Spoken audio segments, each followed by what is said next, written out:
RBC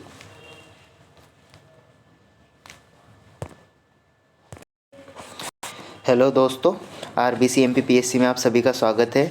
और आज हम प्रारंभिक परीक्षा 2024 के नए सिलेबस के अकॉर्डिंग यहाँ पे यूनिट 1 का जो टॉपिक है वेद, उस पर डिस्कशन करने वाले हैं। और वेद में भी हम सबसे पहले ऋग्वेद के बारे में जानेंगे और ऋग्वेद से संबंधित जो भी महत्वपूर्ण फैक्ट है उसके बारे में हम यहाँ पर डिस्कस करेंगे।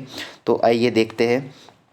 तो सबसे पहले देखिए, भारतीय ऋग्वैदिक संस्कृति में अगर हम प्राचीन इतिहास की बात करें तो हमें 4 वेदों का उल्लेख मिलता है, जिसमें ऋग्वेद, यजुर्वेद, सामवेद, अथर्ववेद, 4 वेदों की जानकारी हमें प्राप्त होती है। तो उसमें सबसे पहले हम ऋग्वेद के बारे में पढ़ेंगे। तो सबसे पहला और सबसे प्राचीनतम वेद जो है, तो सबसे प्राचीनतम और सबसे पहला जो वेद है वह ऋग्वेद है। इसके संकलनकर्ता जो है महर्षि कृष्णद्वैपायन को माना जाता है, जिन्हें वेदव्यास के नाम से भी जानते हैं हम। सबसे प्राचीन और सबसे प्रथम ग्रंथ है ऋग्वेद। इसका जो रचना हुई थी वो 1500 से 1000 ईसा पूर्व के बीच मानी जाती है।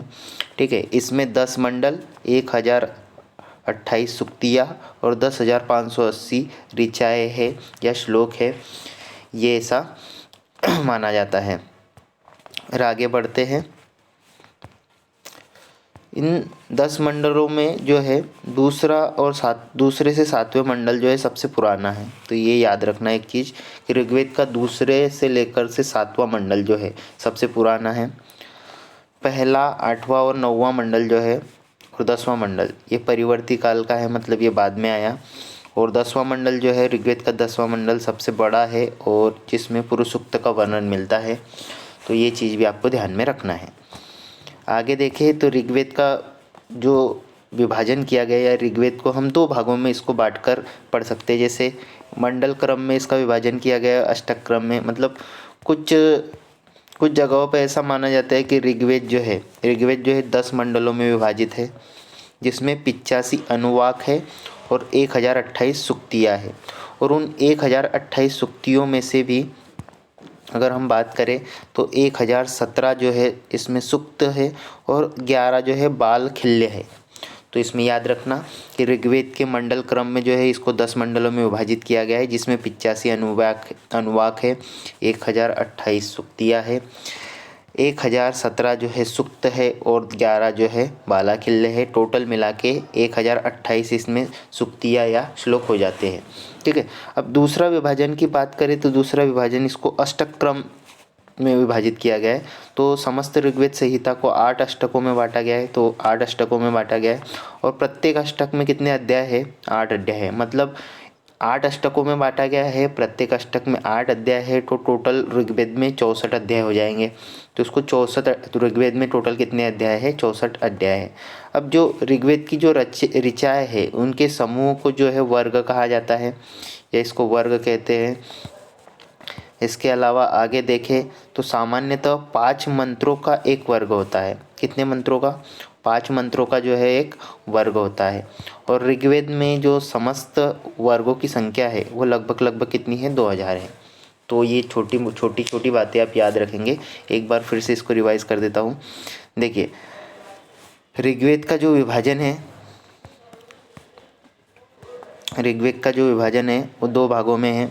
मंडल क्रम में एक विभाजन बोल सकते हो, अष्टक क्रम में। मंडल क्रम के अनुसार अगर बोले तो इसमें 10 मंडल क्रम के अनुसार इसमें 10 मंडल है, 10 मंडलों में विभाजित है, जिसमें 85 अनुवाक और 10 जो है 1028 जो है क्या है इसमें सूक्तियाँ है, जिसमें से 2017 सूक्त है और 11 क्या है? बाल खिल्य है।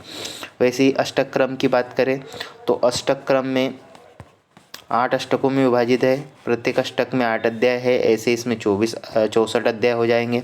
ऋचा के समूह को वर्ग कहते हैं। सामान्यतः 5 मंत्रों का एक वर्ग होता है। और ऋग्वेद में लगभग कितने वर्ग है? तो लगभग 2000 है वर्ग। वर्गों की संख्या कितनी है? लगभग 2000। तो ये छोटी चीज़ें आप याद रखेंगे। आगे बढ़ते हैं फिर। आगे कुछ फैक्ट और है।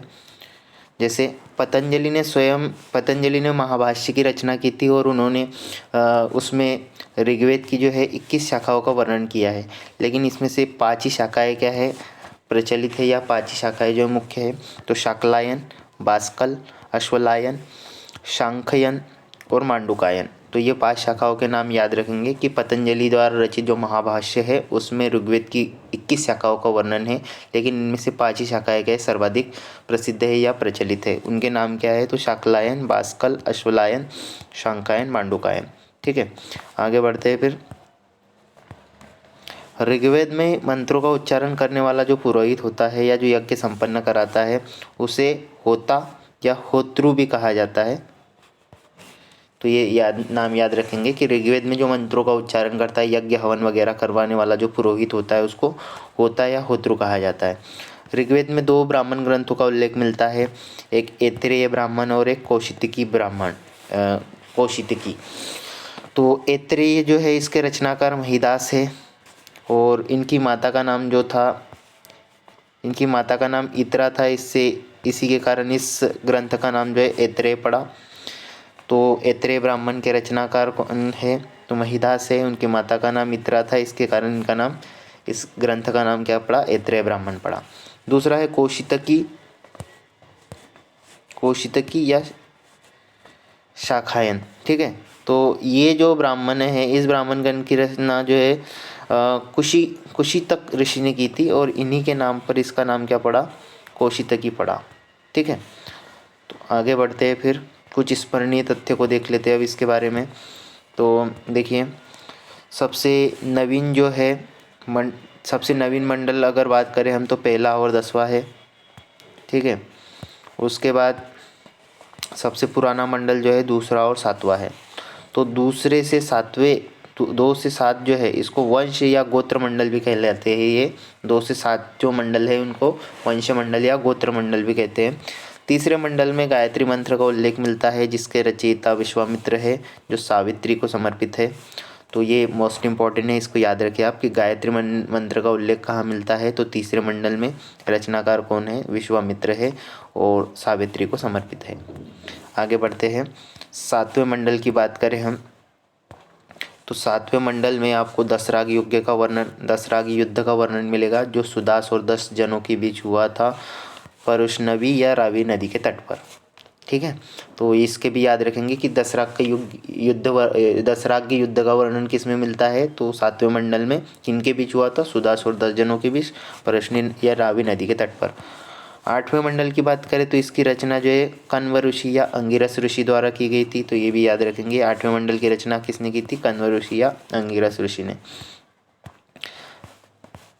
आगे है फिर देखिए, 8वें मंडल में हस्तलिखित जो ऋचाएँ है उनको जो है खिल कहा जाता है। ये भी याद रखेंगे कि जो 8वां मंडल है, 8वें मंडल में जो हस्तलिखित ऋचाएँ लिखी गई उनको खिल कहा जाता है। ठीक है, फिर आगे है 9वां मंडल।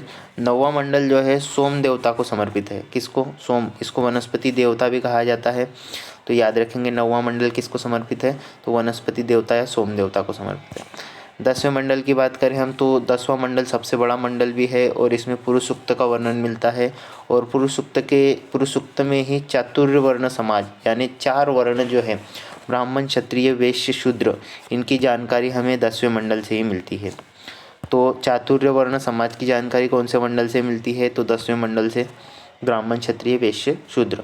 फिर आगे बढ़ते हैं, ऋग्वेद में सबसे पवित्र नदी किसे माना गया है, तो सरस्वती नदी को। ऋग्वेद में सर्वाधिक उल्लेखित नदी कौन सी है, तो सिंधु नदी।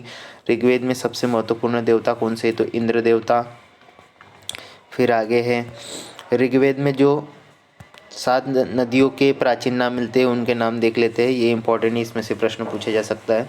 सप्त सिंधु प्रदेश की जो 7 नदियाँ हैं उनमें उनका ऋग्वेद में प्राचीन क्या नाम है, तो सिंधु नदी को प्राचीन में सिंध कहा जाता था। झेलम नदी का प्राचीन नाम वितस्तता है। चिनाब का है अस्किनी, रावी का है परुष्णवी, व्यास का है विपासा, सतलज का है शतुद्री, सरस्वती को सुवस्तु और घग्गर को दृश्यहति के नाम से प्राचीन ऋग्वेद में जाना जाता था। तो ये नदियाँ और इनके प्राचीन नाम याद रखें, यहाँ से प्रश्न बनने की संभावना है। तो दोस्तों, ये था हमारा ऋग्वेद पर फर्स्ट वीडियो यूनिट 1 का। इससे रिलेटेड आगे की वीडियो धीरे धीरे करके अपलोड करूँगा मैं। तो अगर ये वीडियो आपको अच्छा लगा हो तो वीडियो को लाइक करें, शेयर करें और इस चैनल को सब्सक्राइब करें। धन्यवाद।